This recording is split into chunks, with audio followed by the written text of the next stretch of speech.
Hello बच्चों, hello, welcome to Doubtnut. Doubtnut पर एक बार फिर से आप सभी का बहुत बहुत स्वागत है। कैसे हो आप सब?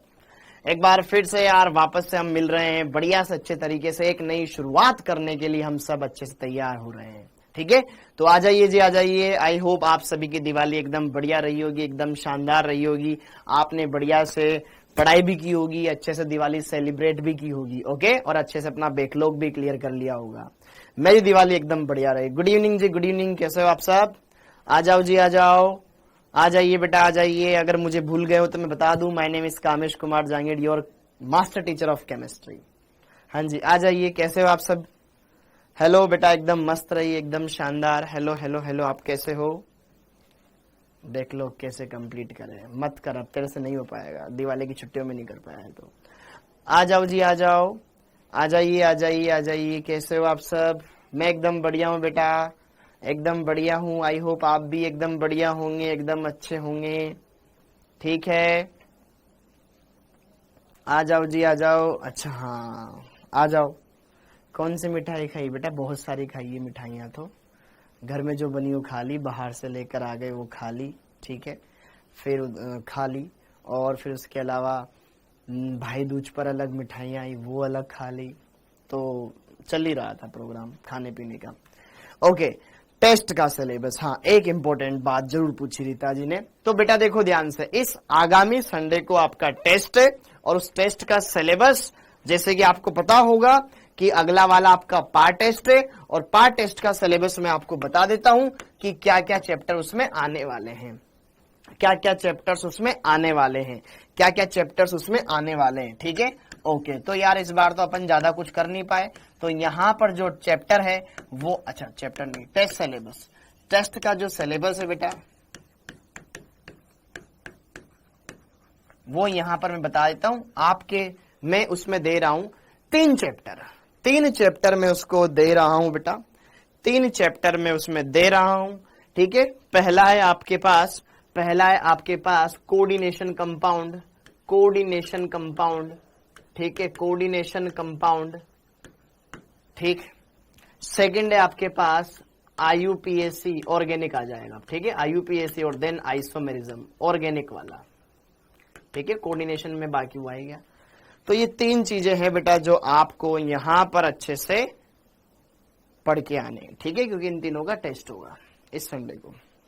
ओके, तो अच्छे से आई होप आपने ऑलरेडी कंप्लीट कर लिया होगा अच्छे से। बहुत सारा होमवर्क, बहुत सारे क्वेश्चंस आपने लगाए होंगे, बहुत सारी थ्योरीज आपने पढ़ी होगी। तो एक बार मुझे कमेंट बॉक्स में जरूर बताओ यार, तुमने इस बार इन छुट्टियों का किस तरीके से, सही तरीके से यूटिलाइजेशन किया। हाँ जी, एक बार कमेंट बॉक्स में जरूर बताओ बेटा, कितने बच्चे ऐसे हैं जिन्होंने बैकलॉग क्लियर किया छुट्टियों में? थोड़ा बहुत तो ईमानदारी से बताना। कितने बच्चे ऐसे थे जिन्होंने कॉपी किताबें खोल के नहीं देखी? कितने बच्चे ऐसे थे जिन्होंने मतलब खोला तो सही, कॉपी किताबें लेके तो गए घर पर, लेकिन फिर बाद में थोड़ा सा पढ़ा, फिर सर मेरे को तो फुर्सत ही नहीं मिली, कुछ भी नहीं किया। वेरी गुड कवि, पूरा रिवाइज किया, बैकलॉग हो गया, स्पॉइल्ड। ओके, पढ़ाई की, मैंने नहीं खोला, वेरी गुड, बहुत बढ़िया। बीमार हो गया, अच्छा, वेरी गुड। हाँ जी, बैकलॉग कंप्लीट किया, वेरी गुड। टेस्ट में रिवीजन वगैरह, वेरी गुड। फटाके फोड़े, बहुत बढ़िया। दिवाली क्वेश्चन बैंक सोल्व किया, वेरी गुड, बहुत बढ़िया। सर जी थोड़ा ही पढ़ा, वेरी गुड। मैंने पढ़ाई की।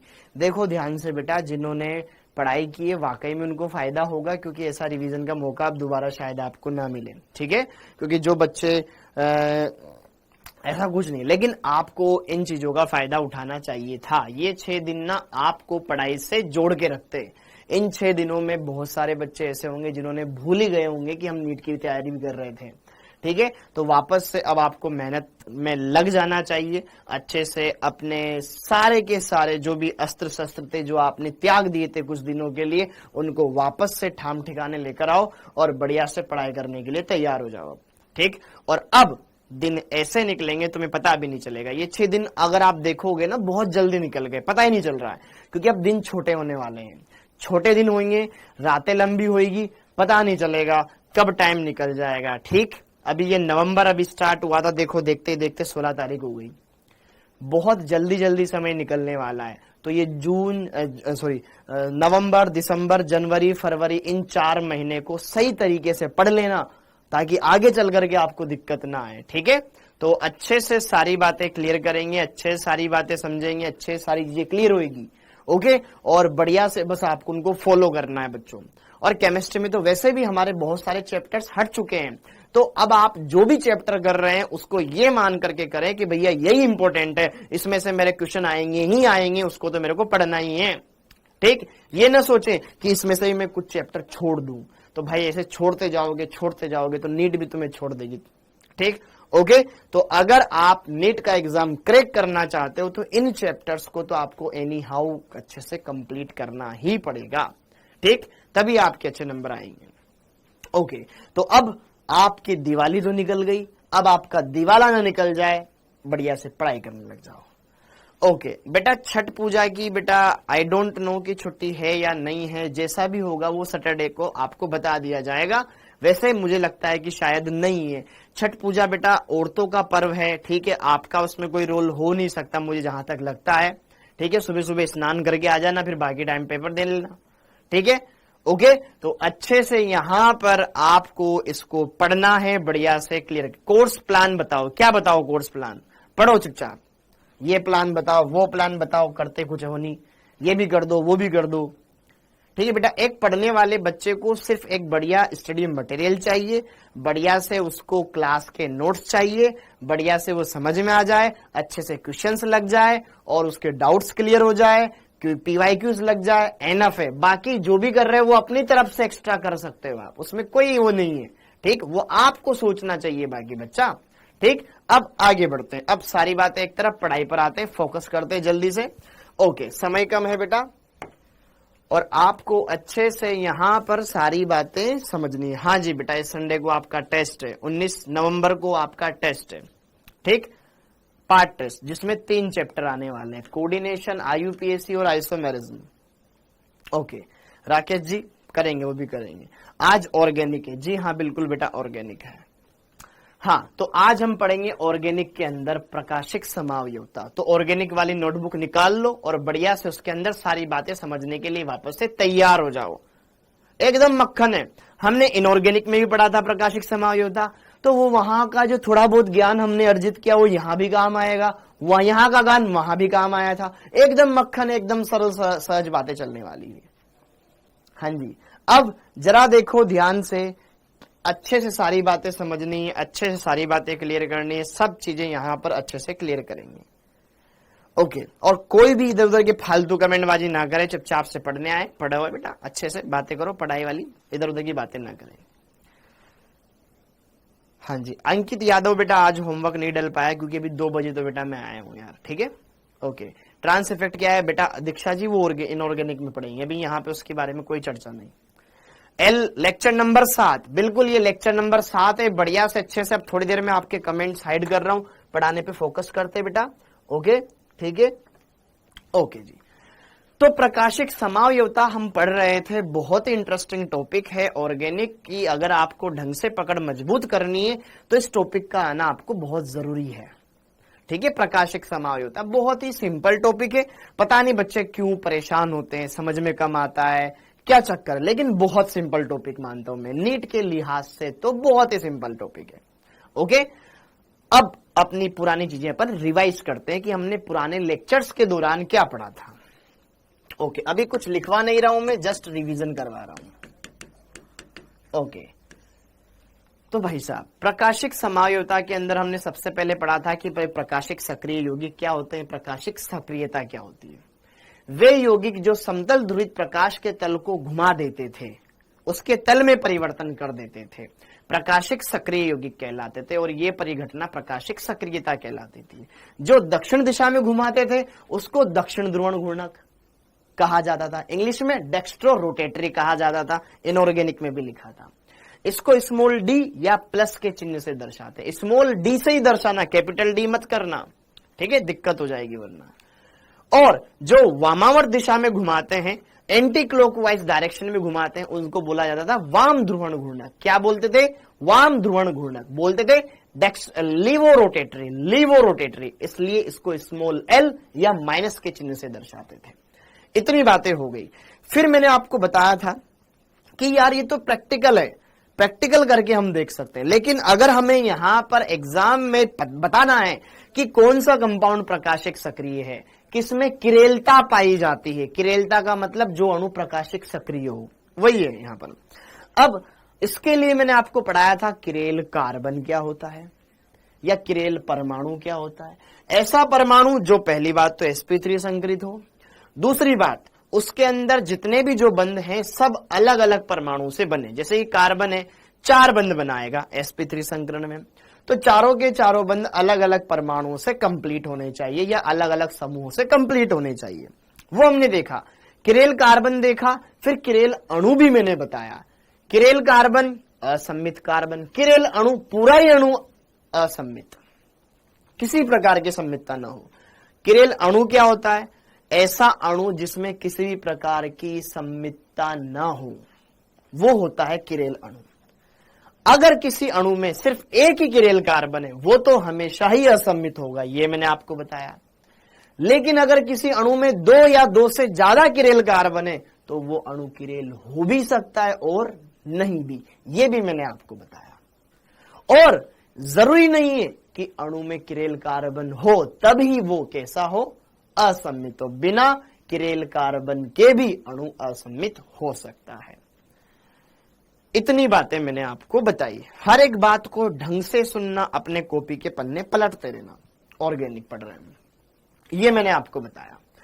फिर उसके बाद मैंने आपको इनके बारे में तो बता दिया, ठीक। फिर मैंने आपको यह बताया कि यार सम्मितता असम्मितता देखते कैसे हैं। अच्छा, उससे पहले मैंने बताया प्रकाशिक समायोजकता की शर्त, कि हमने किरेल अणु क्यों पढ़ा, आप बोल रहे थे अकिरेल अणु किरेल अणु, तो फिर मैंने आपको बताया था प्रकाशिक समायोजकता की शर्त।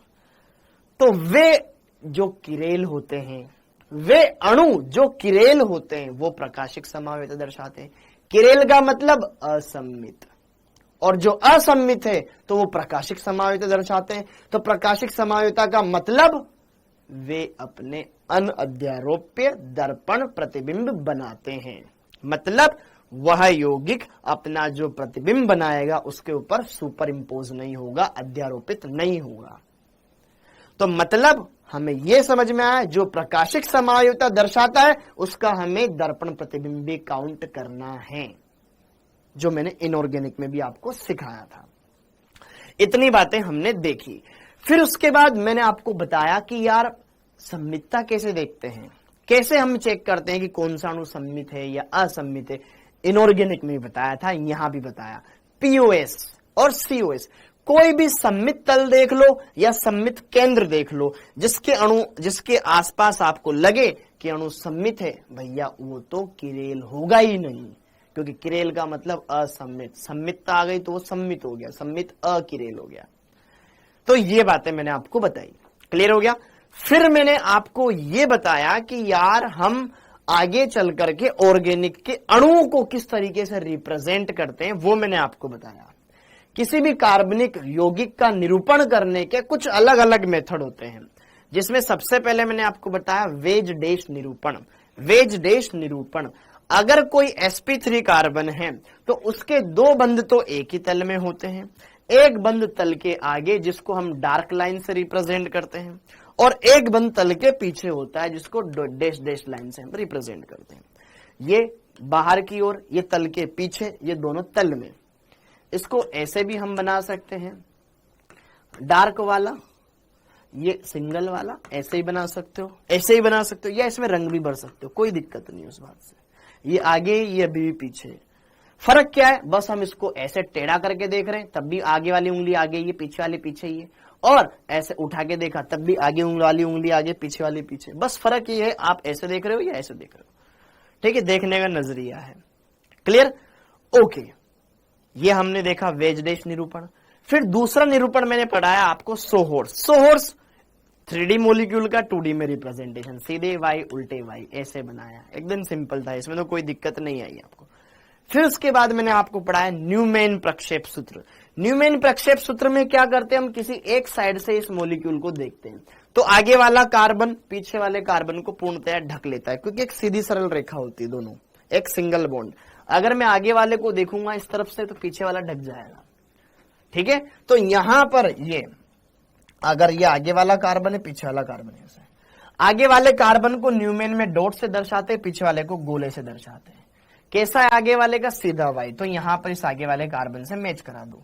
पीछे वाले कार्बन का भी वाई कैसा है, सीधा, ये जैसा है वैसा ही इसका है, बस पीछे वाले कार्बन को इस साइड से दिखा दो, ये पीछे वाले कार्बन से जुड़ गई है, ऐसे हम इसको दर्शा सकते हैं, ठीक है। ओके, इस न्यूमैन वाले फॉर्मूले से लेकर के हम आगे कन्फर्मेशन पढ़ने वाले, संरूपण पढ़ने वाले, उनको अच्छे से आप देख लेना, ठीक है, मैं पढ़ाऊंगा आगे। ओके, फिर सबसे नायाब तरीका हमने पढ़ा फिशर फॉर्मूला। क्या पढ़ा, फिशर फॉर्मूला। फिशर फॉर्मूला सिर्फ और सिर्फ ग्रसित संरूपण का बनता है।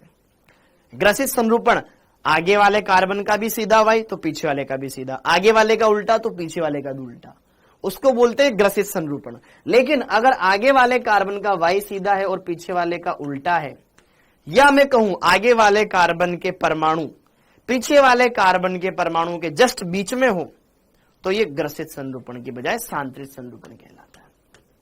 हम पढ़ेंगे इनके बारे में, ये सांत्रित और ये ग्रसित। फिर हमने बनाना सीखा था फिशर। तो फिशर के बारे में मैंने आपको क्या कहा था, फिशर सबका नहीं बनता, सिर्फ ग्रसित का बनता है। सांत्रित है तो पहले ग्रसित में कन्वर्ट करना पड़ेगा, फिर ग्रसित को देख करके आप फिशर बना सकते हो, ये मैंने आपको बताया था। जैसे कि मान लीजिए लेट सपोज हमारे पास कोई कंपाउंड है इस तरीके से, ये हमारे पास सोहोर्स फॉर्मूला दे रखा है, यहाँ पे क्लोरीन लगा रखा है, मान लो यहाँ पे H लगा रखा है, यहाँ पे CH3 लगा रखा है, लिखना कुछ नहीं है, रिवाइज करना है सब। यहाँ पे मान लो यहाँ पे ब्रोमीन लगा रखा है, ठीक है, यहाँ पे लगा रखा है CH3 और यहाँ पे भी लगा रखा है H। तो ये क्या है, सोहोर्स, उल्टा वाई उल्टा वाई। इधर से देख रहा हूं तो मुझे ये वाला कार्बन दिखाई देगा, ये वाला नहीं दिखाई देगा, तो इसका मैं न्यूमैन बनाने की कोशिश करूं तो ये फ्रंट वाला कार्बन, ये बैक वाला कार्बन, इसका ऊपर है और दो यहां पर, ये उल्टा वाई है, ये उल्टा वाई है, भैया ये ऐसे बना दिया। ऊपर कौन है, Cl है, Cl है, इधर कौन है H, इधर कौन है CH3, ये CH3 बना दिया। आगे वाला उल्टा वाई, पीछे वाला भी उल्टा वाई, तो इसी के जस्ट पीछे पीछे वाले के परमाणु लगा दो, ये Br लगा दिया, इसी के जस्ट पीछे यहाँ पे V शेप में, Y शेप में इधर CH3 लगा दिया, इधर H लगा दिया। ये सोहोर्स, सोहोर्स का बन गया ग्रसित, न्यूमैन, न्यूमैन जो कि ग्रसित संरूपण है, क्योंकि आगे वाले का भी उल्टा वाई है, पीछे वाले का भी उल्टा वाई है, तो इसका फिर हम फिशर बना सकते हैं। कितने किरेल कार्बन है, दो, ये वाला भी किरेल है, ये वाला भी किरेल है, तो दो किरेल कार्बन है तो दो आड़ी लाइन खींच देंगे एक खड़ी लाइन के ऊपर। ओके, अब उल्टे वाले वाई को देखो, इसका वाई कैसा है, उल्टा है, उल्टा है, तो इसका पीक देखो, ये आगे वाला जैसा वाई है वैसे पीछे वाले कार्बन का वाई है, तो इसका अगर मैं इधर से देख रहा हूं, इस साइड से देखना, ठीक है, आप दोनों साइड से बना सकते हो लेकिन गलत बनाओगे, इसलिए मैं बोल रहा हूं इस तरफ, ज्यादा दिमाग न लगाना, बस मैं जिधर से बोल रहा हूं उधर से देखना।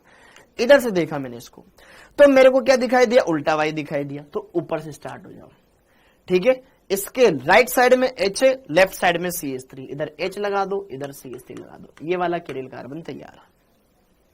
फिर इस दूसरे वाले कार्बन पर इसका वाई उल्टा है, अब ऊपर एक आएगा तो दूसरा वाला नीचे लगा दो, इसके राइट में H है, लेफ्ट में CH3, राइट में H है, लेफ्ट में CH3, ये बन गया हमारे पास फिशर फॉर्मूला, ये बन गया हमारे पास फिशर फॉर्मूला। इतना ज्ञान मैंने आपको प्रीवियस लेक्चर्स के दौरान दिया था, क्या ये बात समझ में आई,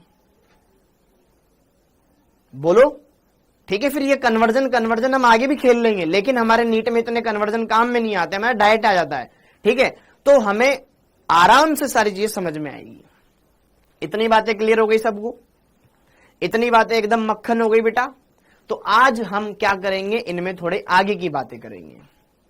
पीओएस देखना, सीओएस देखना, यहां तक हम कर चुके थे, पीओएस देखना भी सीख चुके थे, सीओएस देखना भी सीख चुके थे, ये सारी बातें भी कर ली थी। चलो एक पहले क्वेश्चन कर लेते हैं सिंपल सा, ठीक है, ताकि आपको एक क्विक रिवाइज हो जाएगा पुराना टॉपिक।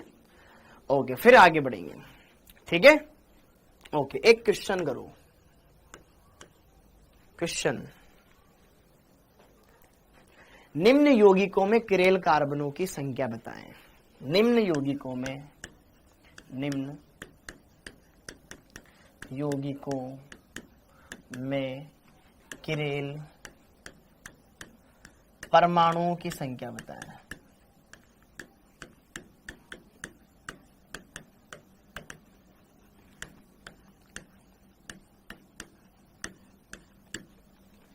सिंपल, आपको बस किरेल परमाणु बताने हैं, ठीक है। ओके, फर्स्ट है 1,2-डाइमेथिल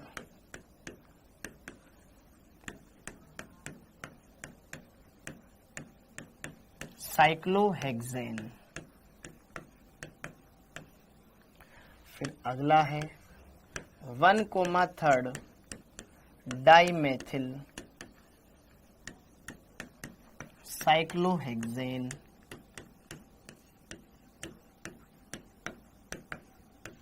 फिर अगला है 1,4-डाइमेथिल साइक्लोहेक्सेन।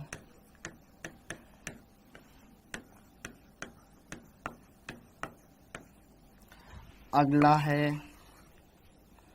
1,3-डाइमेथिल साइक्लोब्यूटेन।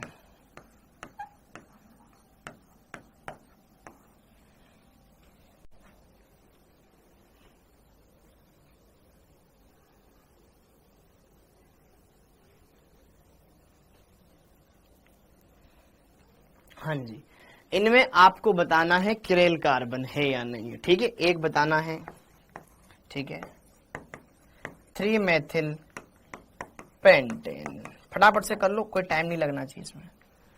3-मेथिल पेंटेन, ओके, ताकि एक बार आपको लग जाए ना कि अरे हाँ यार ऐसे देखते थे, याद कर लें, पुरानी चीजें याद आ जाए। ओके, और एक देखो,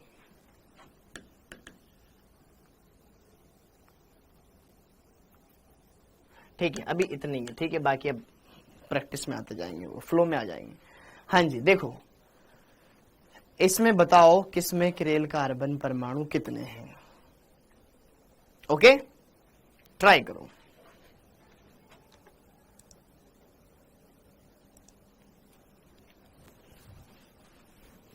ओके जी, क्लियर हो गया।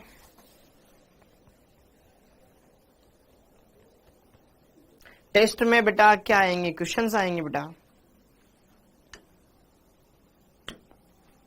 टेस्ट में कोऑर्डिनेशन, आईयूपीएससी और समायोक्ता वाला चैप्टर आएगा।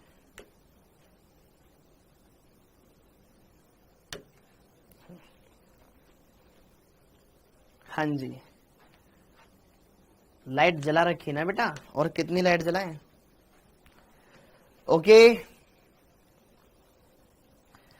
अब जरा देखो 1 बाय 1 अच्छे से देखना, मैं यहीं पे करवा देता हूं इनको सोल्व। 1,2-डाइमेथिल साइक्लोहेक्सेन। साइक्लोहेक्सेन का मतलब पहले तो साइक्लोहेक्सेन बना दो, फिर 1 नंबर पर मेथिल लगा दो, 2 नंबर पर मेथिल लगा दो। अब आप खुद इसमें देखो कि इसमें किरेल कार्बन है या नहीं है। ओके, बोर्ड थोड़ा छोटा कीजिए बेटा, पहले जैसा ही तो है, क्या है, बड़ा थोड़ी नहीं है। ये भी लेक्चर आएगा, बिल्कुल आएगा दीक्षा जी, क्योंकि इसमें आज कुछ नया नहीं है। हाँ जी, अब जरा देखो ध्यान से, जरा देखो ध्यान से अच्छे से। अरे यहीं से स्टार्ट करवाया मेरे लाल, अभी यहीं से स्टार्ट कराया, डायरेक्ट क्वेश्चन करवा रहा हूं। अब जरा देखो ध्यान से, यहां पर पहले वाले कंपाउंड में देखो क्या किरेल कार्बन दिखाई दे रहा है आपको। हमें सिर्फ किरेल कार्बन के बारे में बात करनी, ये नहीं बात करनी कि अणु सम्मित है या असम्मित है, तो मैंने पूछा ही नहीं। मैंने सिर्फ आपसे पूछा है कि इसमें किरेल कार्बन है या नहीं है। तो इस कार्बन पर आपको डाउट हुआ, होना उसी पे चाहिए। तो इस कार्बन पर एक CH3 जुड़ा हुआ है, चारों समूह अलग अलग होने चाहिए। एक H जुड़ा हुआ है, एक इधर गए तो इधर CH2 मिला, इधर गए तो CH मिला। समझ में आ रहा? तो ये वाला कार्बन किरेल है। सेम इस कार्बन पर खड़े हो गए, इधर CH3 है, इधर CH2 है, इधर CH है और एक H है, ये वाला कार्बन भी किरेल है।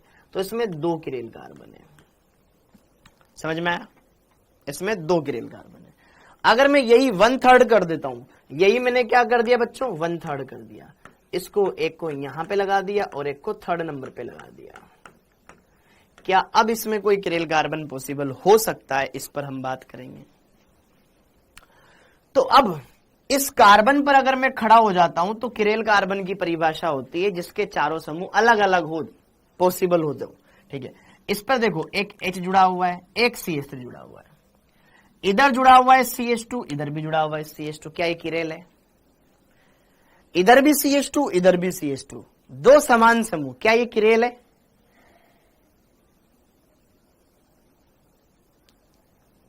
इधर भी CH2, इधर भी CH2, नहीं है।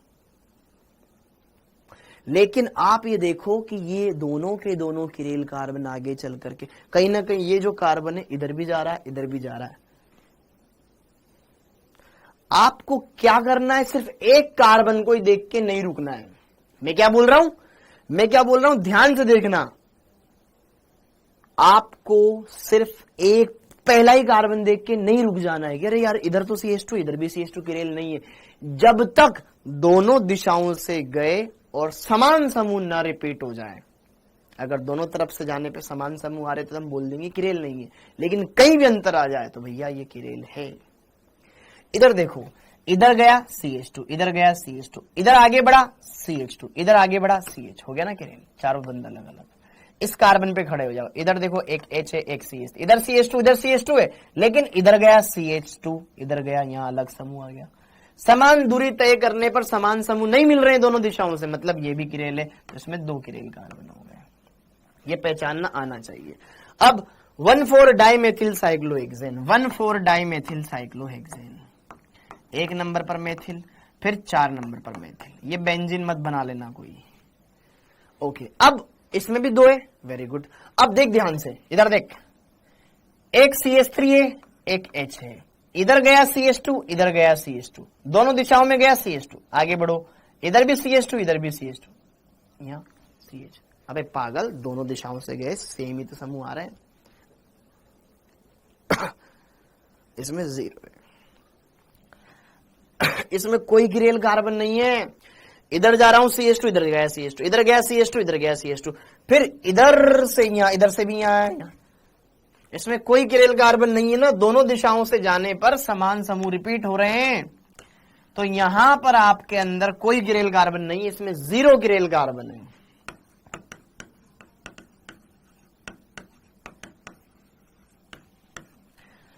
ठीक है। अब 1,3-डाइमेथिल साइक्लोब्यूटेन, 1,3-डाइमेथिल साइक्लोब्यूटेन मतलब चक्रीय संरचना, 1/3 पे लगा दिया। अब क्या इसमें भी है किरेल कार्बन? देखो ना, इस कार्बन पर एक H जुड़ा हुआ है, एक Cl जुड़ा हुआ है, इधर CH2, इधर CH2, फिर आगे गया सेम समूह आ गया, कोई नहीं है। ठीक है, ध्यान रखो, इसमें भी 0 कायरल एटम है।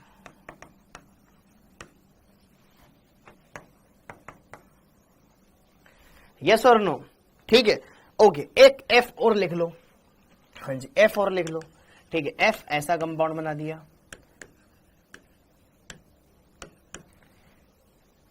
हाँ जी। अरे ठीक है यार, यहाँ पे, अरे मैं इसकी संरचना बना रहा हूं। अच्छा, CH3 लगा दो, ठीक है बेटा। अच्छा, ये 3 मेथिल पेंटेन छूट गया, 3 मेथिल पेंटेन छूट गया, sorry I made mistake, 3 methyl pentane छूट गया। पेंट मतलब 5 कार्बन, 3 नंबर पे मेथिल, 3 नंबर पे मेथिल। इस कार्बन पर अगर हम बात करें, एक H जुड़ा हुआ है, CH3, इधर गया CH2, इधर गया CH2, इधर गया CH3, इधर गया CH3, नहीं है, 0।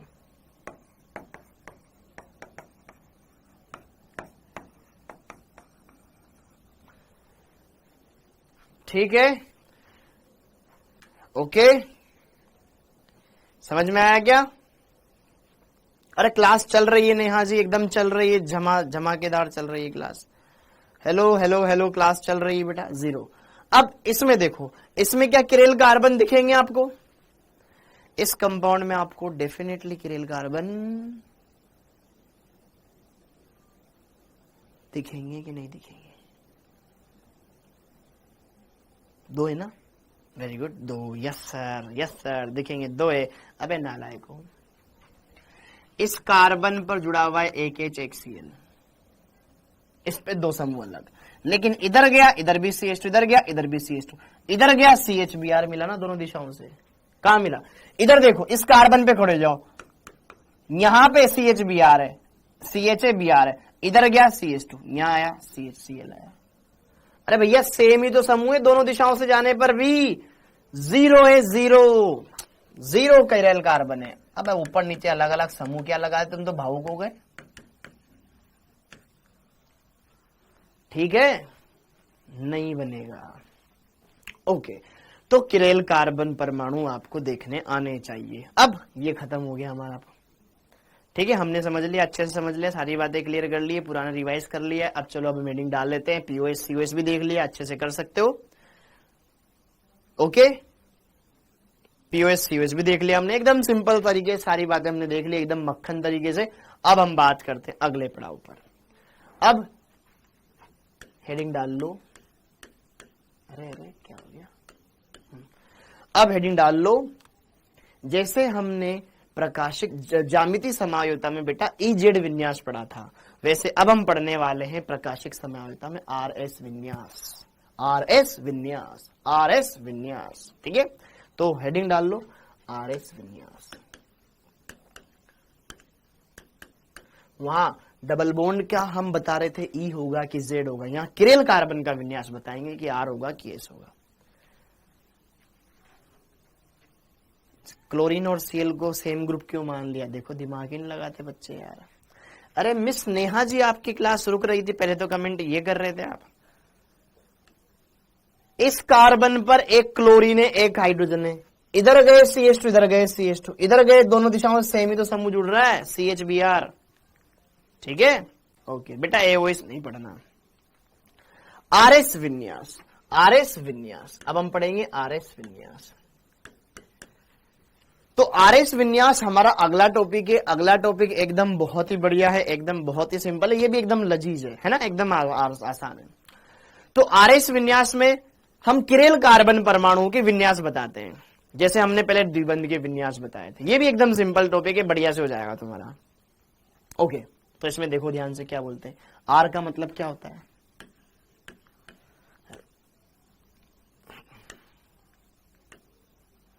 इनके नाम से मतलब नहीं है, ठीक है। यहां पे देखो R का मतलब होता है रेक्टस, रेक्टस, ठीक है। S का मतलब होता है सिनिस्टर, सिनिस्टर।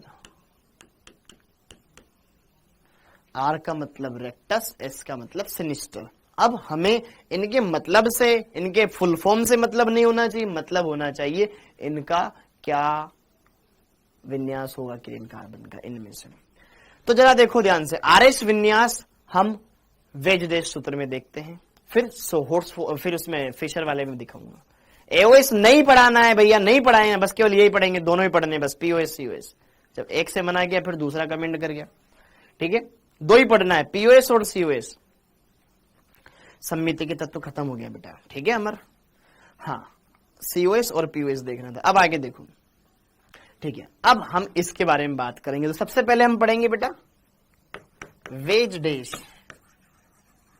वेजडेस फॉर्मूला, फॉर्मूला में RS विन्यास।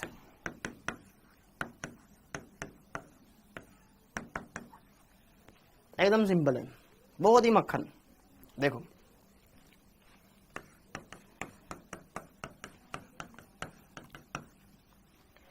क्या ध्यान रखना है। अरे पढ़ाया, अरे बेटा पढ़ाया राजा जी, 2 एग्जाम्पल लिखवाए मैंने, काफी उनसे हो जाएगा काम, नहीं जरूरत पड़ती उसकी COS कितनी, ठीक है। वेजडेस फॉर्मूले में RS विन्यास कैसे देखते हैं, देखो बस एक ही ध्यान रखना, सारा काम हो जाएगा, ठीक है।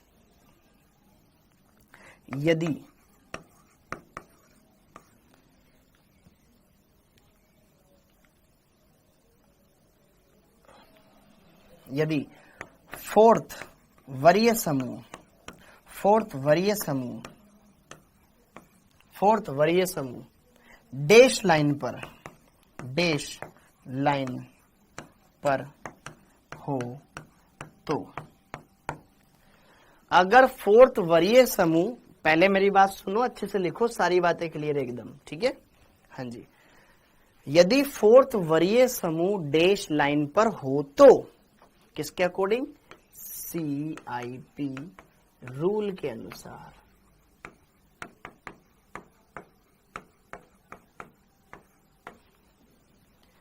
जैसे हमने याद करो ज्यामिति समझौता के अंदर नामकरण किया था, तो वहां पर अभी हमने CIP रूल लगाया था। भाई इस कार्बन में से किसकी वरीयता ज्यादा, जिसका परमाणु क्रमांक ज्यादा, या समस्थानिक की तो जिसका परमाणु भार ज्यादा। पहला परमाणु समान है, दूसरा परमाणु देखा, अगर बहुबंध बन रहा है तो काल्पनिक एकल बंधों में कन्वर्ट किया, बस वैसे ही यहां पर करना है। ठीक है, यदि फोर्थ वरीय समूह डैश लाइन पर हो तो अब हमें क्या करना है, मतलब पहले ये कंडीशन लगनी चाहिए, नहीं है तो फिर लेके आएंगे फोर्थ वाले को डैश लाइन पे। ठीक है, ओके। तो क्या करना है बेटा, हम एक कार्बन है जिसके 4 बंध होंगे, 1 2 3 4 ऐसे नंबरिंग करेंगे और फोर्थ वाले को डैश लाइन पे रखना है। अगर फोर्थ वाला डैश लाइन पर आ जाता है तो क्या करना है, तो 1 से चले 2, 2 से चले 3, अगर ये चल रहे हो आप क्लॉकवाइज डायरेक्शन में तो हो जाएगा विन्यास आर विन्यास। क्या विन्यास हो जाता है, आर। क्या हो जाता है, आर। ठीक है, पहला केस। ठीक है, 1 से चले 2, 2 से चले 3, क्लॉकवाइज है तो ये हो जाएगा आर। और अगर आप 1 से चले 2, 2 से चले 3 एंटी क्लॉकवाइज, तो ये हो जाएगा बेटा उस कार्बन का एस विन्यास। एकदम सिंपल है, एकदम सिंपल है, एकदम मक्खन है, कोई दिक्कत नहीं है ये आपको। ठीक है, एक बार नोट डाउन करो इसको। वेजडेश फॉर्मूले में आर एस विन्यास, 1 से चले 2, 2 से चलो 3, घड़ी की दिशा में चल रहे हो तो आर, विपरीत दिशा में चल रहे हो तो एस, मक्खन है। CIP रूल मैंने आपको पढ़ाया था, सीक्वेंस रूल, प्राथमिकता नियम, ये पढ़ाए हुए। ठीक है, ओके। तो उसके आधार पे हम वरीयता देने की कोशिश करेंगे, एकदम बढ़िया समझेंगे। उदाहरण देखो, ठीक है, एकदम बढ़िया से समझ में आएगा। जैसे कि ये कार्बन है, इसके 4 बंध है, अरे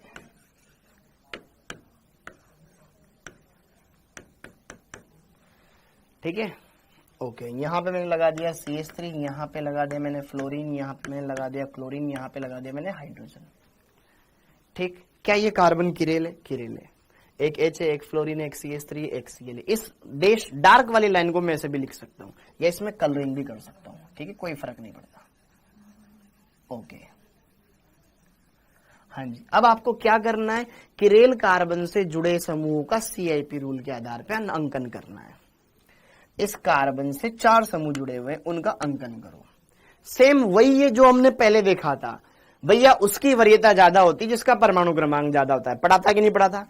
इस कार्बन से एक क्लोरीन जुड़ा हुआ है, एक फ्लोरीन जुड़ा हुआ है, कार्बन जुड़ा हुआ है, हाइड्रोजन जुड़ा हुआ है। सबसे ज्यादा परमाणु क्रमांक क्लोरीन का, इसकी वरीयता नंबर 1। फिर 2 नंबर पर फ्लोरीन, फिर 3 नंबर पर कार्बन, 4 नंबर पर हाइड्रोजन। क्या चौथा वरीय समूह सबसे डैश लाइन पर आ गया? क्या आ गया? क्या? अब देखो, 1 से चलो 2, 2 से चलो 3।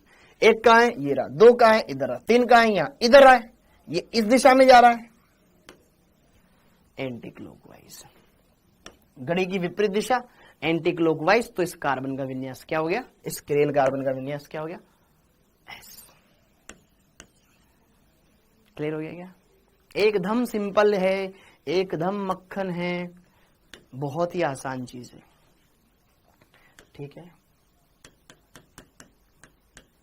कैसे ही बना दो। ठीक है, बस हमें ये ध्यान रखना, डैश लाइन का मतलब पीछे होता है, डार्क का मतलब अब होता है। ठीक है, यहाँ पे लिखा मैंने C2H5, यहाँ पे लिखा मैंने CH3, यहाँ पे लिखा मैंने फ्लोरीन, और यहाँ पे लिखा मैंने, यहाँ ये फ्लोरीन है, यहाँ पे लगा दिया मैंने हाइड्रोजन। अब आपको क्या करना है? वही दिमाग लगाना है। पहला, जिसका परमाणु क्रमांक ज्यादा, उस कार्बन, उस समूह की वरीयता ज्यादा।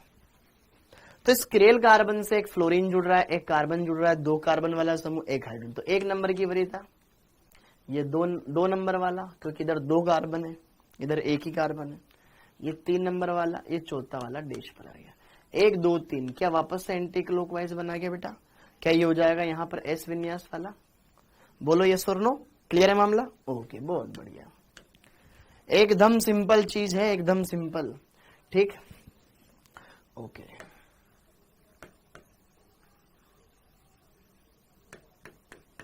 कैसे भी आ सकती है, इसकी शक्ल देख के डरना ही नहीं है। ठीक, ओके। यहाँ OH दे रखा है, यहाँ पे दे रखा है ब्रोमीन, यहाँ पे दे रखा है फ्लोरीन, यहाँ पे दे रखा है आयोडीन। अब इसको हम देखते हैं, समझते हैं, फील करते हैं। तो जरा देखो ध्यान से, वापस से वही अंकन वंकन कर लिया जाए। ठीक है, तो 1 नंबर जिसका सबसे ज्यादा परमाणु क्रमांक आयोडीन, फिर 2 नंबर पर ब्रोमीन आ जाएगा, 3 नंबर पर फ्लोरीन आएगा, 4 नंबर पे हाइड्रोजन ऑक्सीजन आएगा। देखो ध्यान से, इस वाले एग्जाम्पल को मैं भी थोड़ा सा, यहां पे सल्फर लगा लो, यहां एस कर लो, इसको सल्फर कर दो, सल्फर। एस नहीं करना है, SH करना है। SH का मतलब ये थायोल ग्रुप है। ओके, अभी मैं उदाहरण बता रहा हूं, वो जिसमें चौथे नंबर पर आ जाए डैश और लास्ट प्रायोरिटी ग्रुप आ जाए डैश लाइन पे। देखो 1 2 आयोडीन का सबसे ज्यादा परमाणु क्रमांक, फिर ब्रोमीन का, फिर सल्फर 14 नंबर पे आता है, और फ्लोरीन आता है कितने नंबर पे, 4 नंबर, 9 नंबर पे। तो 1 2 3 4, फोर्थ वाला किस पे है, डैश लाइन पर। 1 से चले 2, 2 से चले 3, अरे एंटी क्लॉकवाइज ही आ रहा है क्या, ये आ गया S। ठीक है, S इस कार्बन का विन्यास हो गया। समझ में आया? ओके, अगला देखो 5वां, डार्क पे लेके आते हैं, उसमें मतलब दूसरी लाइन पे लेके आते हैं।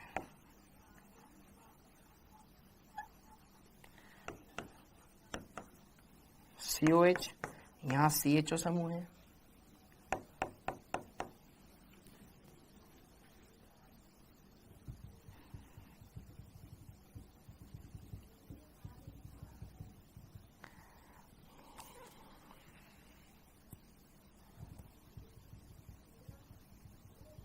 अब तो लिख ही दिया यार। ठीक है,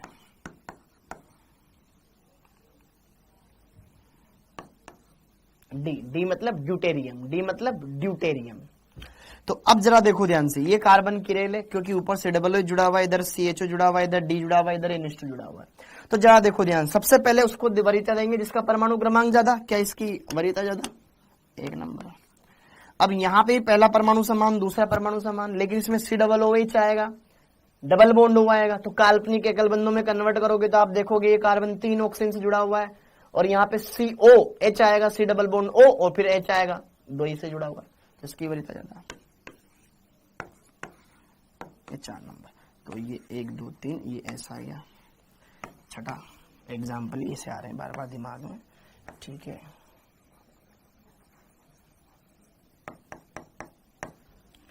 हाँ जी, जैसे अब देखो मैंने यहाँ पे बस केवल आपको दिशा बदलनी है और कुछ नहीं करना है यार। ठीक है, यहाँ आयोडीन लगा दो, यहाँ पे क्लोरीन लगा दो, यहाँ फ्लोरीन लगा दो, बदल की दिशा 1 2 3 4, ये आ गया घूम करके। 1 से चलो जो, 2 से चलो 3, 3 से चलो खत्म, 1 की तरफ वापस से क्लॉकवाइज डायरेक्शन, घड़ी की दिशा में आ जाएगा। तो आर विन्यास हो गया इसका। क्या हो गया विन्यास इसका, आर हो गया। तो ऐसे आप देख सकते हो, कोई बड़ी बात नहीं है हमारे लिए, आराम से देख रहे हैं बिंदास तरीके से, कोई दिक्कत ही नहीं आ रही है, कोई टेंशन ही नहीं आ रही। ओके, अच्छे से देख सकते हैं। अगला देखो, कर पा रहे हो अच्छे से एकदम।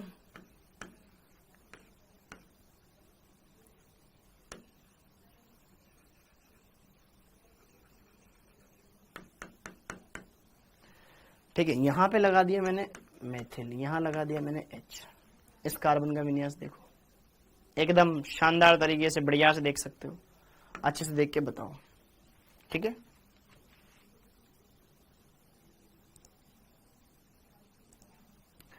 अच्छे से देखो ध्यान से।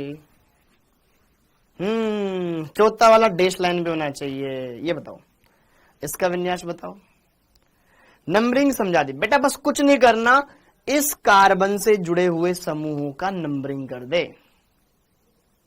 ठीक है,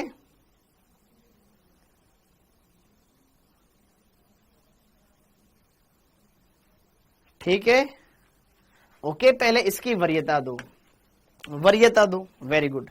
देखो ध्यान से, इस कार्बन पर कौन कौन से समूह जुड़े हुए हैं उनकी वरीयता दो। यार देखो, तुमने फिर छुट्टियों में क्या किया, अगर 5वां समझ में नहीं आया तो उसका मतलब तुमने छुट्टियों में पढ़ाई नहीं करी है। भुगतो, मैंने बोला था ना पढ़ाई करना है, पढ़ाई करना है। COOH इसमें एक कार्बन 2 ऑक्सीजन, ऐसे भी समझ लो इसमें एक कार्बन 1 ही ऑक्सीजन है, वरीयता 2। अब इसमें जरा देखो ध्यान से, पहली वरीयता किसको मिलेगी, ये बड़ा टास्क है। ये वाला कार्बन इधर मेथिल से जुड़ा हुआ है, ये वाला कार्बन इधर भी कार्बन से जुड़ा हुआ है, ये वाला कार्बन इधर भी जुड़ा हुआ है कार्बन से। बढ़िया क्वेश्चन है भाइयों बहनों, अच्छे से करना है इसको। पहले इसको देखो ध्यान से, इस कार्बन में नंबर 1 इधर मिलेगा कि इधर मिलेगा कि इधर मिलेगा, तो आप जरा देखो ध्यान से, अगर कार्बन से कोई भी, जैसे वहां क्या था, डबल बॉन्डेड वाला कार्बन था, यहां पे क्या है, इस किरेल कार्बन से ये वाला कार्बन जुड़ा हुआ है जनाब, जो कि डबल बॉन्ड बना रहा है। डबल बॉन्ड का मतलब यह कार्बन 2 कार्बन से जुड़ा हुआ है, यह सिर्फ CH3 है, यह कार्बन सिर्फ CH2 है। क्या यहां पर इस वाले बंद की वरीयता सबसे ज्यादा होगी, 1 नंबर, हाँ है ना। अब इधर देखो, इस कार्बन से 3 CH जुड़े हुए, जबकि इस कार्बन से 2H और एक इधर कार्बन चेन जुड़ रही है। ये 2 नंबर पे ये वाला बंद आ जाएगा, 3 नंबर पे ये वाला बंद आ जाएगा, चौथा वाला बंद ये हो गया ना, बोलो ना यार, ये हो जाएगा। पुराना ज्ञान पुराना ज्ञान पुराना ज्ञान पुराना ज्ञान। हाँ जी, 1 2 3 1 2 3 एंटी क्लॉकवाइज,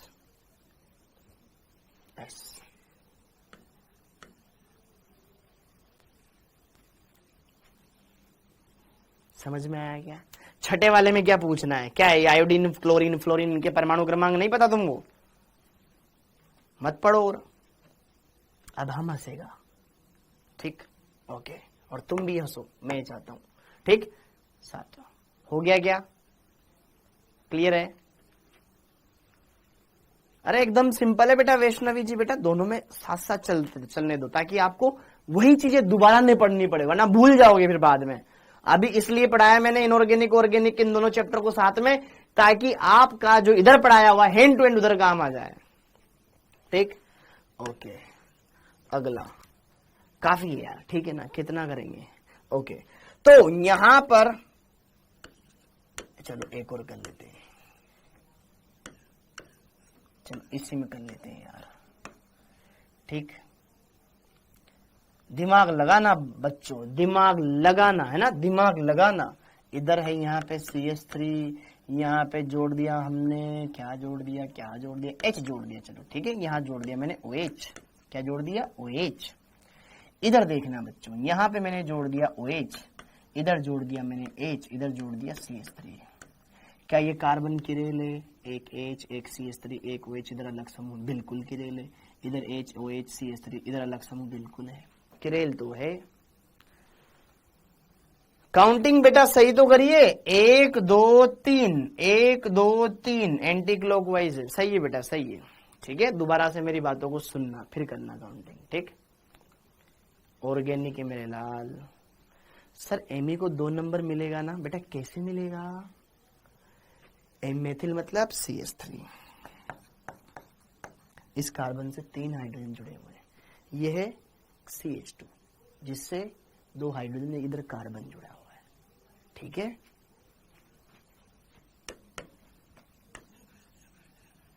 समझ में आया। अब इधर देखो ध्यान से, हाँ जी। अब यहां पर इसकी वरीयता 2, आकांक्षा जी,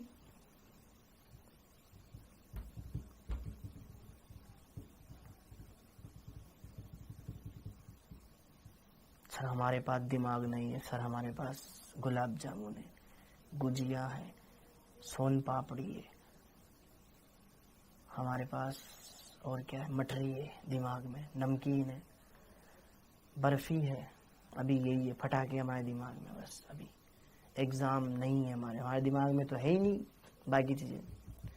दिवाली की छुट्टियों में जंग लग गया, आय हाय, इस कार्बन पर खड़े हो गए। इस कार्बन से देखो कौन सा ज्यादा परमाणु क्रमांक वाला जुड़ा हुआ है, जिसका परमाणु क्रमांक ज्यादा उसकी वरीयता ज्यादा। इधर गए कार्बन, इधर गए ऑक्सीजन, इधर गए हाइड्रोजन, इधर गए कार्बन, ये भी कार्बन ये भी कार्बन, लेकिन एक ऑक्सीजन वाला समूह है, ऑक्सीजन की वरीयता 1 नंबर। अरे यार ये तो रिस्की हो गया बेटा, ये रिस्की हो गया, ये वाला क्वेश्चन रिस्की हो गया। कैसे हो गया रिस्की, बोलो। ये वाला रिस्की हो गया,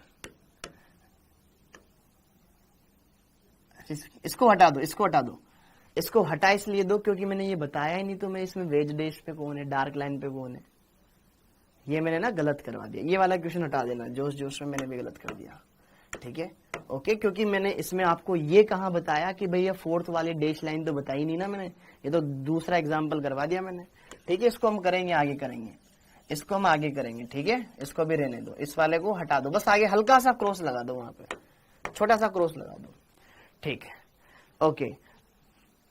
ऐसे कैसे डैश ने, अरे मैं बताऊंगा ना उसके लिए, अभी तो तुम टेंशन क्यों ले रहे हो। हाँ जी, अब ये 7 नंबर तक हो गया क्या, 7 नंबर तक हो गया क्या, ये वाला कर लिया क्या तुमने मित्रों, ठीक, ओके। ये वाला कर लिया क्या, ओके। अब बस इसमें इतने काफी हैं, हाँ जी। अब इनमें से कोई पूछना हो तो पूछ लो। पहला नंबर का देखो, 1 नंबर पे क्लोरीन, फिर फ्लोरीन, फिर कार्बन, फिर हाइड्रोजन, 1 2 3, ये हो गया एकदम सिंपल, ओके। इसमें जरा देखो ध्यान से, यहां पर फ्लोरीन था, यहां कार्बन था, यहां 2 कार्बन था, ये 1 फ्लोरीन, फिर ये 2, ये 3, ये चौथे नंबर पर anti clockwise. Iodine, bromine, sulphur, fluorine, ठीक है, एंटी क्लॉकवाइज, ठीक है।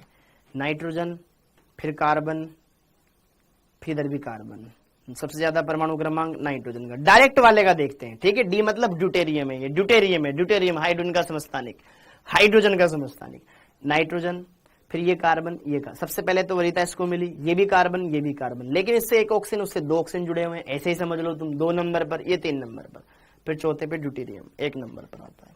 ड्यूटेरियम हाइड्रोजन का समस्थानिक, इसलिए उसको लास्ट वरीयता मिलेगी, डी। और फिर ये तो सिंपल ही था, और ये सिंपल मैंने कर ही दिया था, ओके। बोलो, समझ में आया क्या, ठीक है। 1 2 3, अच्छे दिख रहा, हाँ ठीक है, ठीक है बेटा, ठीक है, ओके। क्लियर हो गया क्या, अच्छा ये 3 के चक्कर में 4 कर दिया मैंने, ये समझ में आ गया, ये क्लियर है। अरे ठीक है भाई, यहाँ पे 4 गलत लिख दी, नंबरिंग 4 कहां से कर दी मैंने, अच्छा एक मैंने क्वेश्चन नंबर इन डाला था, ठीक है, ठीक है, ओके। हो गया अब, अरे हो गया अब, हो गया, ठीक है अंशु जी। ये सब आपकी गलती हो गई, तुम्हारे दिमाग भटकाने की वजह से होता है। हाँ, ये क्लियर हो गया एकदम बढ़िया से, अच्छे से बेटा। किसी को भी अगर कोई दिक्कत हो तो एक बार बढ़िया से CIP रूल पढ़ लेना, वही मैंने लगाए, कुछ अलग रूल नहीं लगाया है, एकदम मक्खन है, एकदम सिंपल है, ठीक, ओके। ये क्लियर। तो हमने वेज डैश फॉर्मूले के अंदर RS विन्यास निकालना देख लिया है सर, लेकिन अगर आपकी ये बात फॉलो न हो तो, अगर 4th वरीय समूह डैश लाइन पर न हो तो लेके आओ, ऐसे मर्जी का राज थोड़ी ना, ऐसा कैसे लेके आऊं, तो मैं बताऊंगा फिर वैसे लेके आओ। देखो ध्यान से, हाँ जी, नोट, यदि 4th वरीय समूह डैश लाइन पर न हो, ठीक है, वेज डैश फॉर्मूले में, तो क्या करना है, पूरी बातें ईमानदारी से सुनना, अच्छे तरीके से सुनना, बहुत बढ़िया लेक्चर है आज का, ठीक, हाँ जी। यदि 4th वरीय समूह डैश लाइन पर न हो तो उसे डबल इंटरचेंज, ठीक है, उसे double DOUBLE double interchange, double interchange द्वारा डैश लाइन पर लाते हैं, क्योंकि अब डबल एक सम संख्या है, मतलब 2 बार इंटरचेंज, क्योंकि सम इंटरचेंज सम संख्या में संख्या में इंटरचेंज करते समय विन्यास में कोई परिवर्तन नहीं होता है। विन्यास में कोई परिवर्तन नहीं होता है, नहीं होता है। ध्यान रखना मेरी बात, इसको नोट लगा करके इंपॉर्टेंट लगा लेना। क्या बोल रहा हूं बच्चों में? यदि अगर आपने कोई अणु ऐसा देखा जिसमें चौथा परमाणु डैश लाइन पर नहीं है तो हमारा वो रूल नहीं लग पाएगा। तो आपको क्या करना है, 2 बार इंटरचेंज करवाने हैं समूहों के आपस में, डबल इंटरचेंज। एक बार ऐसे, मतलब 2 समूहों को आपस में एक्सचेंज करना पड़ेगा, फिर एक बार और करना पड़ेगा। कैसे? देखो मैं यहाँ पे आपको उदाहरण देके बढ़िया से समझाता हूं और अच्छे से करना है, ठीक है? आपको डायरेक्ट ये रूल लगाना है, अच्छे से कर लोगे, कोई इधर उधर का आपके मन में डाउट नहीं आना चाहिए प्लीज, ठीक? ओके। जैसे कि बच्चों देखो ध्यान से, मान लो मैंने यहां पर कोई कंपाउंड बनाया। अब मान लो मैंने यहां पे हाइड्रोजन लगा रखा है, यहां लगा दिया फ्लोरीन, और बाकी भले यहां पे CH3 लग रहा हो और यहां पे लग रहा हो OH। तो अब जरा देखो ध्यान से, तुम इसकी नंबरिंग करो, तुम इसकी वरीयता दो। पहला किसको वरीयता मिलेगा? जिसका परमाणु क्रमांक ज्यादा है। यहाँ पे ऑक्सीजन है, इधर फ्लोरीन है, इधर कार्बन है, इधर हाइड्रोजन है। तो आप सब समझदार हैं कि 1 नंबर वरीयता तो इसको मिलेगी, फिर 2 नंबर पर ऑक्सीजन, फिर 3 नंबर पर हाइड्रोजन, सॉरी कार्बन, और 4 नंबर पर हाइड्रोजन आएगा। तो 4th वाला ग्रुप हमारी डैश लाइन पर नहीं आया, तो हम डायरेक्ट बताने में थोड़ा सा तकलीफ फील करेंगे, क्योंकि इसका रूल यही है। तो अब हम क्या करेंगे, हमें ये पता है, ये तुम्हें पता है, ठीक है? माना कि तुम्हें ये पता है, ठीक है? मैं बता सकता हूं, लेकिन उसमें टाइम ज्यादा लगेगा, कोई मतलब नहीं है, ठीक है? ज्यादा डेप्थ में जाने का हमारा कोई सीन यहाँ पे वो रोल नहीं है, नहीं आएगा उससे क्वेश्चन ज्यादा। लेकिन आप ये समझो, अगर हम 2 बार इंटरचेंज करवाते हैं, डबल इंटरचेंज, या 4 बार इंटरचेंज, 6 बार, जब भी हम सम संख्या में इंटरचेंज करवाते हैं तो विन्यास वही रहता है, उसमें कोई चेंज नहीं आता। तो अब मैं क्या करूंगा, इस अणु में 2 बार ऐसे इंटरचेंज मारूंगा कि यार ये डैश लाइन पर आ जाए। समझ में आया मेरी बात? ये आगे से पीछे आ जाए। समझ में आया? ये 2 बंद तल में, एक आगे एक पीछे, ये तो रहेंगे ही रहेंगे, इसमें तो कोई दिक्कत नहीं है। बस कुछ हमें इस तरीके की यहां पर गणित बिठानी पड़ेगी, आपकी मर्जी पड़े जैसे बिठाओ। बस इस बात का ध्यान रखना है, 2 बार इंटरचेंज करना है। अब देखो कैसे, तुम्हारी इच्छा जैसे कर लो। एक इंटरचेंज में ये करना चाहूंगा कि भैया इसको यहां लाना है मेरे को, तो ले आऊं। मैंने हाइड्रोजन को यहां पे लेके आया, ये हो गया एक इंटरचेंज। अब तुम दूसरा इंटरचेंज इन दोनों में करवाना चाहो। अब तुमने फ्लोरीन यहां भेज दिया, फ्लोरीन को इधर लाना चाहो, फ्लोरीन को उधर लाना चाहो, उनमें इंटरचेंज करवा सकते हो, तुम्हारी मर्जी पड़े जो। एक इंटरचेंज तो अपने काम का कर दिया मैंने, एक और मैं करूंगा फालतू का, ताकि विन्यास में कोई चेंज ना आए, वही विन्यास निकल कर आए जो पहले था, ठीक है? इस अणु का मेरे को विन्यास बताना है, लेकिन इसमें डायरेक्ट विन्यास नहीं बता पाते हैं, क्योंकि जब हम प्रैक्टिकली मेजर करते हैं बेटा, कंपाउंड वैसा दिखता ही नहीं है। ओके, तो इसका विन्यास बताने के लिए क्या करेंगे, हम 2 बार इंटरचेंज करेंगे। एक इंटरचेंज इन दोनों में कर दिया, एक इंटरचेंज आप और कर सकते हो किसी का भी। देखो मैंने यहां पर एक इंटरचेंज किया, ठीक है? मैंने इंटरचेंज क्या किया, ये वाली डैश लाइन, ये वाली डार्क लाइन, है ना? अभी बस जितना मैं लिख रहा हूं उतना ही लिखना। ये हाइड्रोजन में यहां लेकर आ गया। अब तुम्हारा फ्लोरीन यहां आता, अब तुम चाहो तो उस फ्लोरीन को यहां वाले समूह के साथ एक्सचेंज कर सकते हो, इस फ्लोरीन को इसके साथ एक्सचेंज कर सकते हो, या इन दोनों को आपस में एक्सचेंज कर सकते हो, एज यू विश। ये आपके ऊपर है, कैसे भी करो। समझ में आया? क्लियर हुई मेरी बात? ओके, तो मैंने सपोज करो इन दोनों को आपस में इंटरचेंज कर दिया और एक बार इन दोनों को कर दिया। क्लियर हुआ? तो डबल इंटरचेंज मतलब यहां पे 2 बार इंटरचेंज मैंने मार दिया।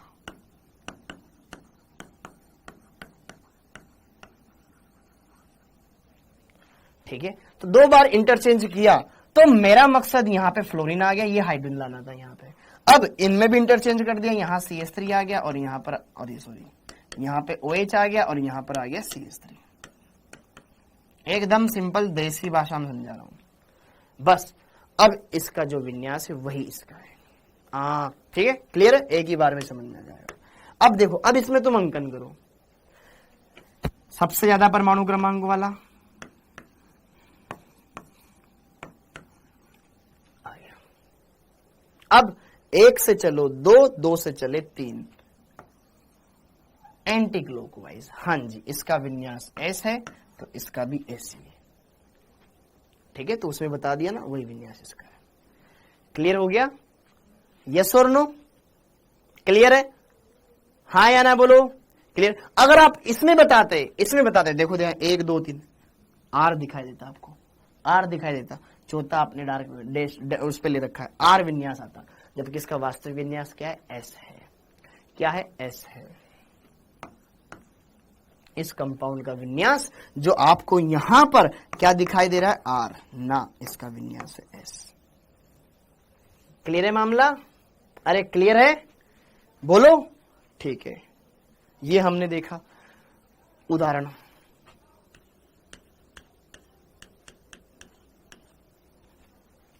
सर मैं तो ना कोई और दूसरे समूह लेना चाहता हूं, ले लेना, कोई दिक्कत नहीं, उससे भी वही आएगा।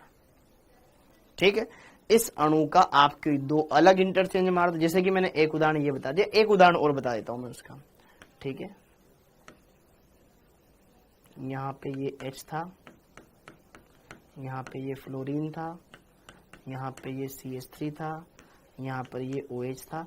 अब मैं 2 इंटरचेंज मारता हूं। ठीक है बेटा, ध्यान से देखना, 2 बार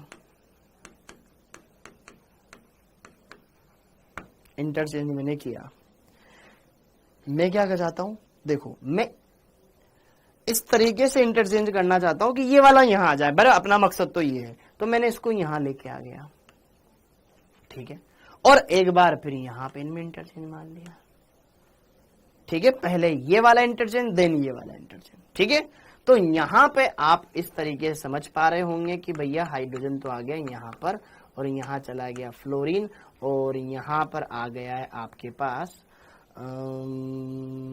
हाइड्रोजन की पोजीशन चेंज हो गई, फ्लोरीन की भी हो गई, इसकी भी चेंज हो गई, और यहां पे आ जाएगा आपके पास मेथिल। क्या आ गया? मेथिल। और यहां पर आ गया OH। ठीक है, अब जरा देखो ध्यान से, इसका विन्यास और इसका विन्यास देखो जरा ध्यान से। एक्चुअल में इसका विन्यास डायरेक्ट इसमें नहीं बता पाएंगे, इसमें बता पाएंगे आराम से। तो ये 1 नंबर, ये 2 नंबर, और ये 3 नंबर, और ये चौथा वाला ये रहा। तो हम क्या चल रहे थे? 1 से चलेंगे 2, 2 से चलेंगे 3, 1 से चलेंगे 2, 2 से चलेंगे 3, एंटी क्लॉकवाइज। ये क्या है वापस से? S। इसका भी क्या ही होगा? S ही होगा। अगर आप देखते तो इसका R आता, R नहीं होके बेटा इसका विन्यास क्या है? S है। तो आप कोई भी 2 समूह में इंटरचेंज मार दो। क्लियर है? जरूरी नहीं है इन दोनों का आपस में, इन दोनों का आपस में। हमें 4th वाले को डैश में लाना था, बाकी आपकी इच्छा, कोई सा भी इंटरचेंज मार सकते हो। मेरी ये बात समझ में आ रही है? मेरी ये बात समझ में आ रही है? ये ध्यान रखना। ठीक है, ऐसा ही हम फिशर फॉर्मूले में भी करेंगे, ऐसा ही हम फिशर फॉर्मूले में भी करेंगे, जरूरत आन पड़े तो। 2 बार इंटरचेंज करने पर विन्यास में कोई परिवर्तन नहीं आता है। ये इंपॉर्टेंट पॉइंट है, आपको समझ लेना चाहिए। क्लियर हो गया? तो ये ध्यान रखना, बाकी सब आसान है। ठीक, ओके। अब आगे बढ़ते हैं, डन। ओके, अब हम देखेंगे फिशर फॉर्मूले में RS विन्यास, इन दोनों में देखना है, फिशर फॉर्मूले में और सोहोर्स में। ठीक है, ओके, सॉरी उसमें वेज डैश में। अब देखो यहां पर आप अगला फिशर सूत्र में RS विन्यास, फिशर सूत्र में RS विन्यास।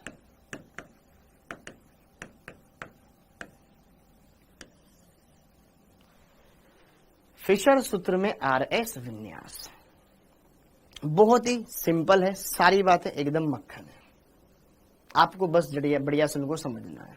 ठीक, ओके। तो यहां पर 2 केस बताऊंगा मैं। ठीक, केस नंबर 1, फिशर सूत्र में क्या होती है, खड़ी रेखा और आड़ी रेखा होती है।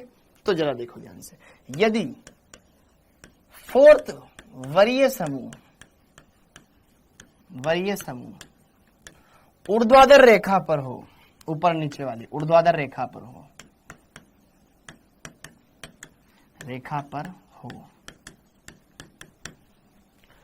फोर्थ वरीय समूह कैसा हो बेटा, ऊर्ध्वाधर लाइन पर हो, तो आपको क्या करना है, वही 1 से चले 2, 2 से चले 3, अगर आ जाती है हमारी क्लॉकवाइज डायरेक्शन तो विन्यास होगा आर।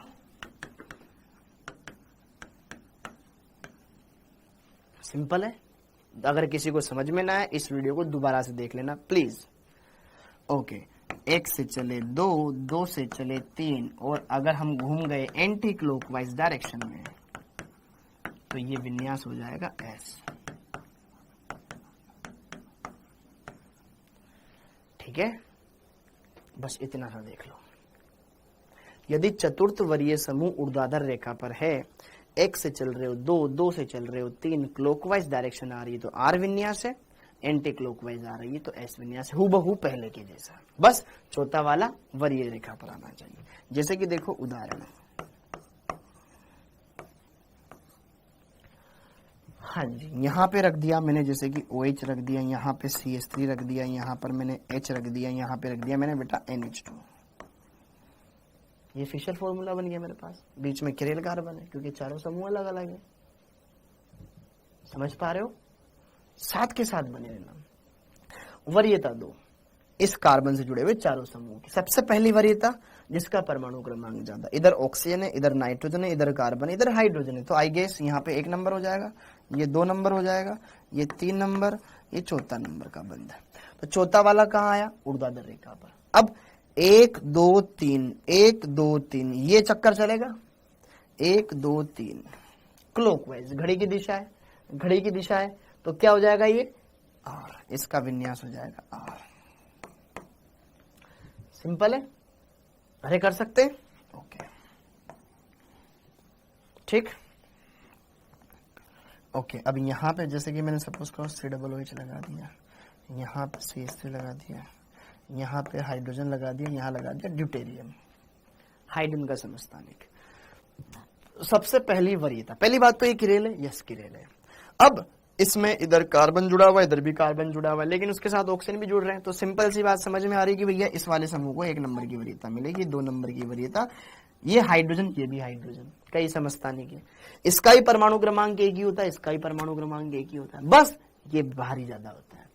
समस्थानिकों में परमाणु भार देखा जाता है, लिखवा रखा है, ये 3 नंबर पर आ जाएगा, 4 नंबर पर ये आ जाएगा। Got it. तो 1 2 3 1 2 3 चौथा वाला आ गया ऊर्ध्वाधर रेखा पर, ऊपर नीचे कहीं पे भी आ जाए, ऐसा नहीं कि ऊपर ही आए, नीचे भी आ सकता है। तो 1 2 3 घड़ी की विपरीत दिशा, तो इसका विन्यास क्या हो गया एस। Got it. तो अगर फोर्थ वरीय ग्रुप ऊर्ध्वाधर रेखा पर ऊपर नीचे कहीं पर आता है तो हम बेझिझक बिंदास बोलेंगे कि भैया आर विन्यास, एस विन्यास, ऐसे वैसे जो भी है देख लेंगे। क्लियर है मामला।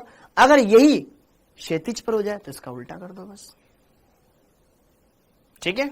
ओके, तो केस नंबर 2 उसी पर आधारित है। केस 2, यदि फोर्थ वरीय समूह कहां पर हो, क्षैतिज रेखा पर हो, क्षैतिज रेखा पर हो। और नीट में तो बहुत ही सिंपल क्वेश्चन आते हैं बेटा, बहुत ही सिंपल क्वेश्चन आते हैं, ठीक है। ओके, अगर फोर्थ वाला क्षैतिज रेखा मतलब आडी लाइन पे इधर इधर कोई भी किसी भी किरेल कार्बन पर अगर क्षैतिज पे आ रहा है, ठीक है। ओके, तो क्या करना है, पहला केस 1 से चले 2, 2 से चले 3, अगर डायरेक्शन क्लॉकवाइज है तो हम बोल देंगे भैया इसका विन्यास आर की जगह एस होगा, यही शाश्वत सत्य है, ठीक है। ओके, दूसरा केस 1 से चले 2, 2 से चले 3, अगर डायरेक्शन एंटी क्लॉकवाइज आती है, घड़ी की विपरीत दिशा आती है तो हो जाएगा आर विन्यास, ठीक है। सब कुछ समझ के ऊपर आधारित है, रटने का कुछ नहीं है। अगर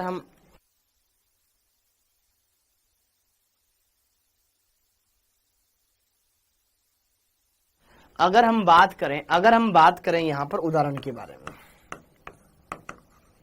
अगर हम बात करें यहां पर उदाहरणों के बारे में,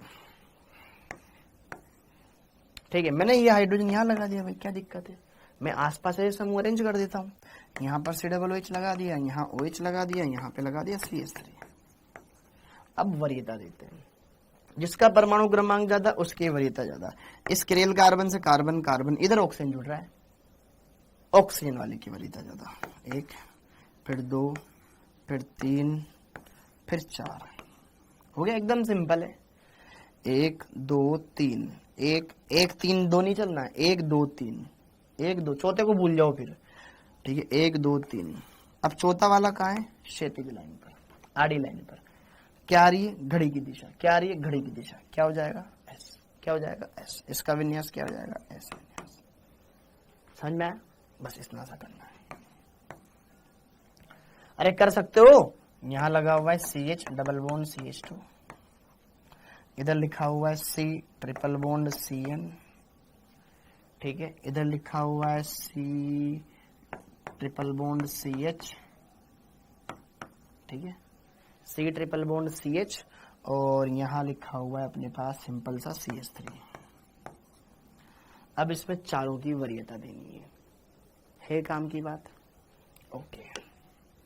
तो अब इसमें 2 वरीयता,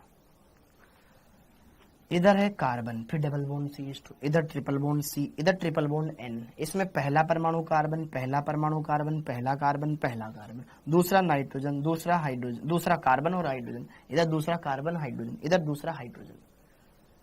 अगला नेक्स्ट, इसमें कार्बन नाइट्रोजन है, तो क्या पहली वरीयता इस समूह की हो जाएगी क्या, बोलो 1।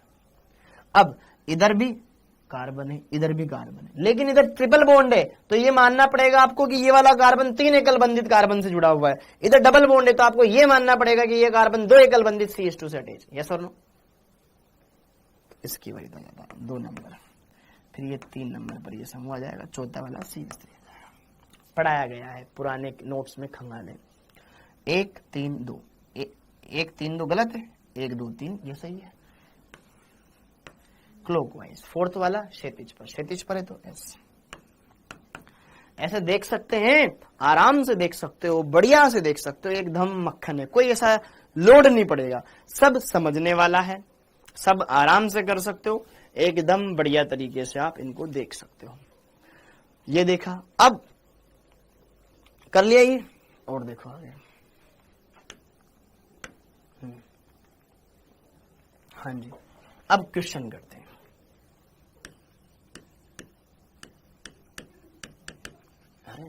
हाँ जी, क्वेश्चन। अब क्वेश्चन में लिखो, निम्न यौगिकों में किरेल कार्बन परमाणुओं के विन्यास बताएं। निम्न यौगिकों में प्रत्येक किरेल कार्बन परमाणुओं का विन्यास बताएं।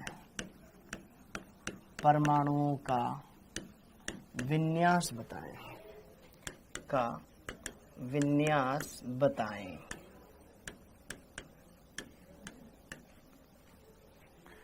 ठीक है, ये क्वेश्चन है। अब देखो कंपाउंड जरा, पहला कंपाउंड आराम से कर सकते हो, घबराने की जरूरत नहीं है, सब कुछ एकदम सहज है, सरल है, एकदम मक्खन है, करना आप ही को है।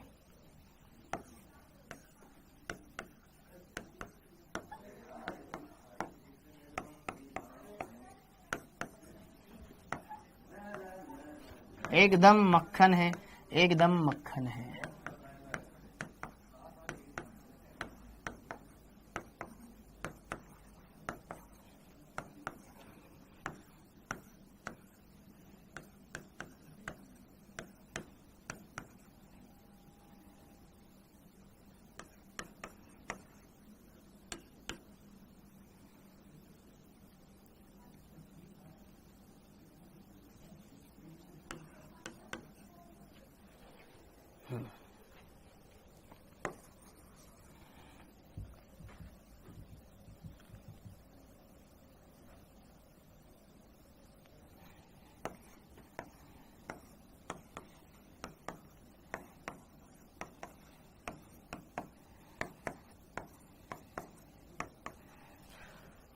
हाँ जी, तो इनके आपको बताने हैं विन्यास, आरएस विन्यास बताने हैं, ठीक है।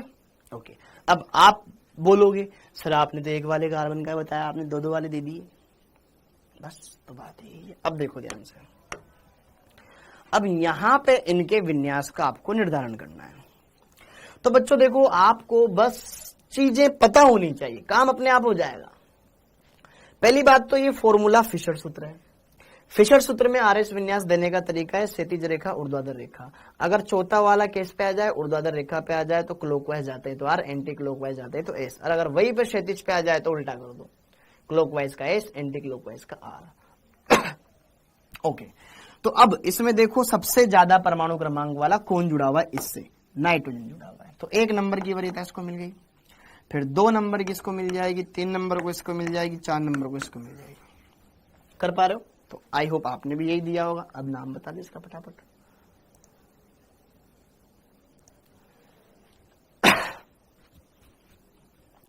ठीक है, हाँ है ना?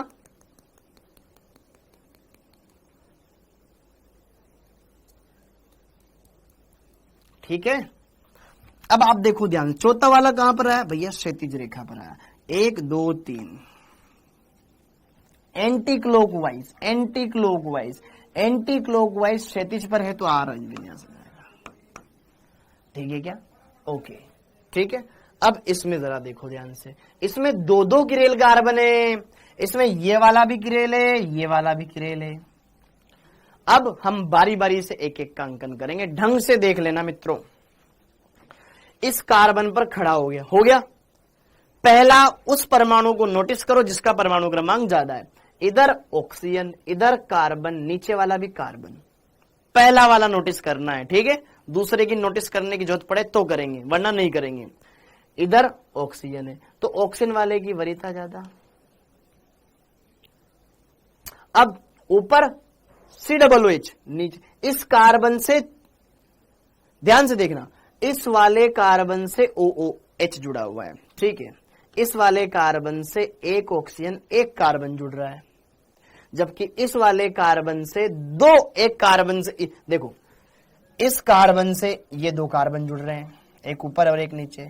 इस कार्बन से 2 ऑक्सीजन जुड़ रहे हैं डायरेक्ट, इस कार्बन से एक ऑक्सीजन और एक कार्बन जुड़ रहा है। क्या वरीयता ऊपर वाले को मिलनी चाहिए, क्योंकि ऊपर वाला जो कार्बन है उससे 2 ऑक्सीजन जुड़े हुए हैं, अगर नॉर्मल देख भी रहे हो तो आप, वरना में तो फिर कुछ और भी बोलता उसमें, ठीक है। ओके, नीचे वाले कार्बन से एक ऑक्सीजन और एक कार्बन जुड़ रहा है ना, तो ऊपर वाले को वरीयता मिलेगी 2। 3 नंबर नीचे वाला आ जाएगा और 4 नंबर ई पे ही आ जाएगा। तो 1 2 3 एंटी क्लॉकवाइज आर, यस और नो। अब नीचे वाले का देख लो, कलर चेंज कर देते हैं। हाँ जी, ये 1, ये 2, ये 3, ऊपर वाला बंद, ये चौथा वाला बंद। तो 1 2 3 4, ये क्लॉकवाइज हो गया, आर का हो गया एस, पता ही था एक दूसरे की मिरर इमेज है, ठीक है। क्लियर है क्या? ऊपर जैसा है वैसा ही तो नीचे लिखा हुआ है, सेम सेम, आर का एस बन गया। अब यहां पे जरा देखो ध्यान से, इसमें देखो ध्यान से, इस कार्बन पर क्लोरीन 1 नंबर पर, 2 नंबर पर कार्बन जाएगा कि ये वाला कार्बन जाएगा जिससे एक ऑक्सीजन एक क्लोरीन जुड़ा हुआ है, क्या नीचे जाएगा? उपसा संयोजी चैप्टर छूट गया तो बेटा मैं क्या करूं, आयुषी जी आपने पढ़ा क्यों नहीं, और 6 दिन की छुट्टियां मिली थी तो क्यों नहीं करा कंप्लीट, ठीक है। ये आप कंप्लेन कर रहे हो या क्या कर रहे हो आप, ठीक है, आपकी गलती बेटा, ठीक है। 1 2, ये 2 नंबर पे ही आ जाएगा, 3 नंबर पर ये आ जाएगा, 4 नंबर पर ये आ जाएगा। बेटा ऐसे नहीं करना होता है, पढ़ना होता है, ठीक है, पढ़ना होता है, छोड़ना मत, ओके। हाँ जी, पहले फर्स्ट की एक स्पेलिंग गलत है बेटा आपकी। हाँ जी, 1 2 3 4, अब 1 2 3 यह आ जाएगा क्या? क्या क्लॉकवाइज है, क्या घड़ी की दिशा में? अरे ये तो घड़ी की दिशा में, लेकिन चौथा वाला क्षैतिज रेखा पे, एस विन्यास, एस, क्या एस हो जाएगा? एग्जाम में भी ऐसे आएगा। इस वाले पे देखो, अब इस वाले पे खड़े हो जाओ, इस वाले पे खड़े हो जाओ, इसका अंकन कर दो, ठीक है क्या? अब इसका मैंने अंकन किया, 1 नंबर पे ये, इधर CH3 ऊपर वाले में फायदा है, 2 नंबर पे ये, फिर 3 नंबर पर ये, 4 नहीं OH जुड़ा हुआ है वहां पे, ठीक है, यहाँ पे इधर OH जुड़ा हुआ है, एक नंबर पे क्लोरीन, 2 नंबर पे ऑक्सीजन,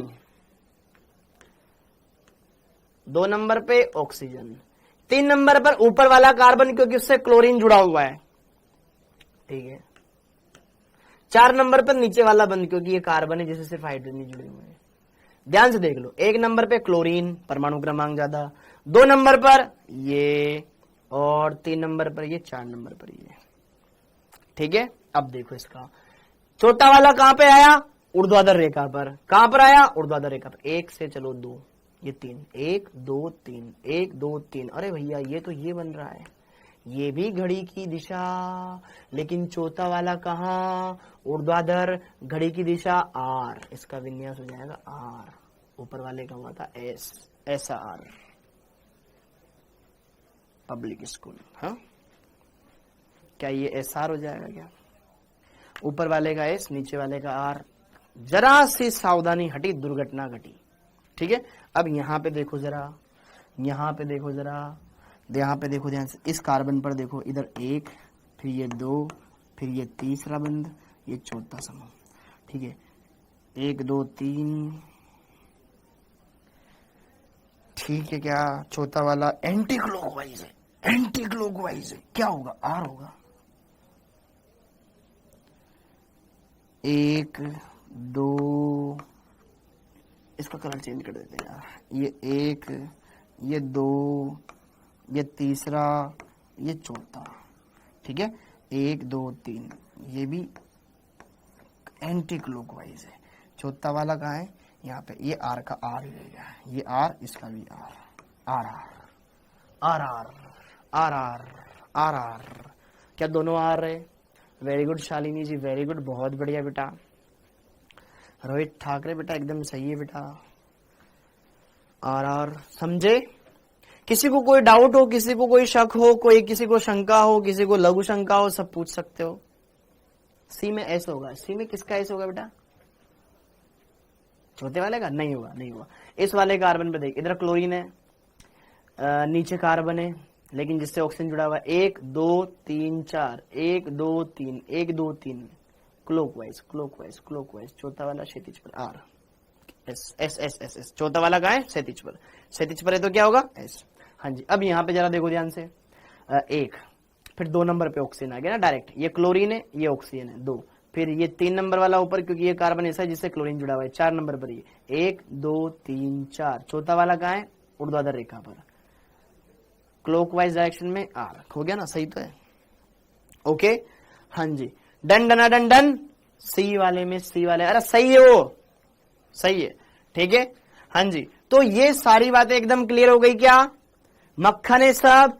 एग्जाम्पल में एस नहीं आर विन्यास था। कौन से वाले में बेटा? अगर मैंने ऐसा कुछ किया है तो देख लेते हैं अपन, ठीक है। इस वाले में 1 2 3 4, क्लॉकवाइज आर, 1 2 3 4, 1 2 3 4, सही है। इसमें 1 2 3 सही तो है। चौथा वाला कहाँ पर है? ये ऐसी तो है, ठीक है। इसमें 1 2 3 4 सही तो है। चौथा वाला क्लॉकवाइज क्लॉकवाइज एस, सही तो है बेटा? अरे सही है बेटा बालिका, सही है, सही है बेटा, सही है। गलत कुछ नहीं है, कुछ गलत नहीं है, कुछ गलत नहीं है, कुछ गलत नहीं है। अभी देख लिया ना, दोबारा से आप भी देखो, पता लग जाएगा, ठीक है। हाँ जी,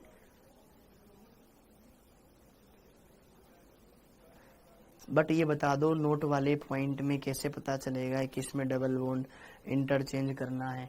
अरे भाई, वेज डैश फॉर्मूला दे रखा हो ना तेरे को। वेज डैश फॉर्मूले में ये देख, चौथा वाला तेरे का क्षैतिज, उस पर डार्क लाइन पे, डैश लाइन पे होना चाहिए। देख इधर देख, इस वाले फॉर्मूले में, इस वाले आर एस विन्यास अगर तू वेज डैश में देख रहा है तो कंडीशन क्या होनी चाहिए? फोर्थ वाला डैश लाइन पर हो। अगर नहीं हो तो उसको लाओ। कैसे लाओ? 2 बार इंटरचेंज करवा के। समझ में आया? ठीक, ओके, ये क्लियर हो गया बेटा। ज्यादा दिमाग मत लगाओ, ज्यादा दिमाग में मत, दिमाग फट जाएगा तुम्हारा, रहने दो बस, ज्यादा दिमाग मत लगाओ, ठीक है। ज्यादा दिमाग लगाओगे फिर तरह तरह के डाउट आएंगे, तरह तरह के डाउट आएंगे, खुद कंफ्यूज होगे, एकदम सिंपल है, एकदम सिंपल है।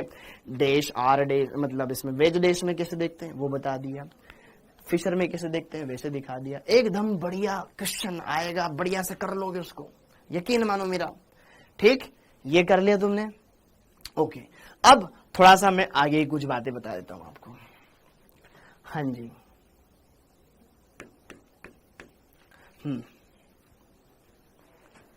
आर और एस एक दूसरे के दर्पण प्रतिबिंब होते हैं। देखो इस कंपाउंड में, देखो अभी मैं लिखवाऊंगा कुछ नहीं, अब देखो ध्यान से, बस आप ये देखना, यहां COOH था, यहाँ OH था, यहाँ H था, यहाँ OH था, यहाँ H है, यहाँ पे COOH है।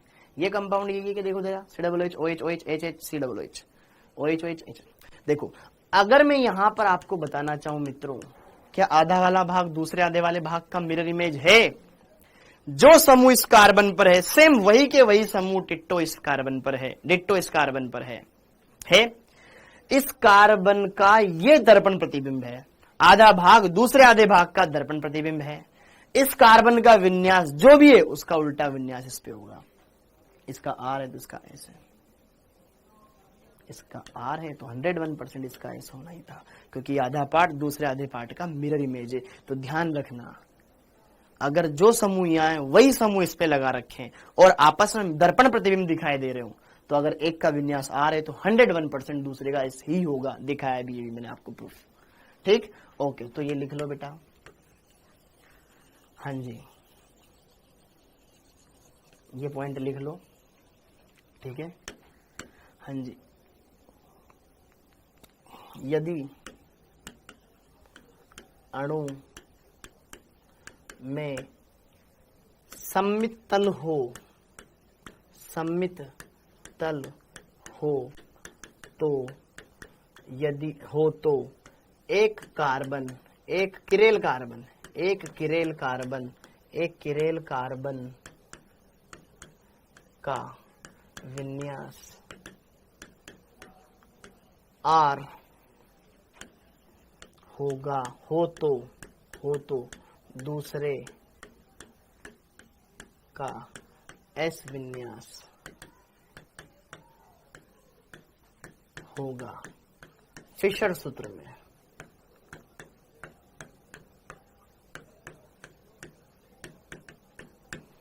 आर और एस एक दूसरे के दर्पण प्रतिबिंब होते हैं। ये नोट डाउन कर लो, एकदम सिंपल बात बोल रहा हूं, ठीक है। जैसे कि देखो उदाहरण में लिख भी सकते हो आप, COOH COOH, यहां भी OH तो यहां भी OH, इस पर भी H, इस पर भी H। ये भी किरेल था होने में, ये भी किरेल था, लेकिन हुआ क्या, इसमें सममित तल आ गया।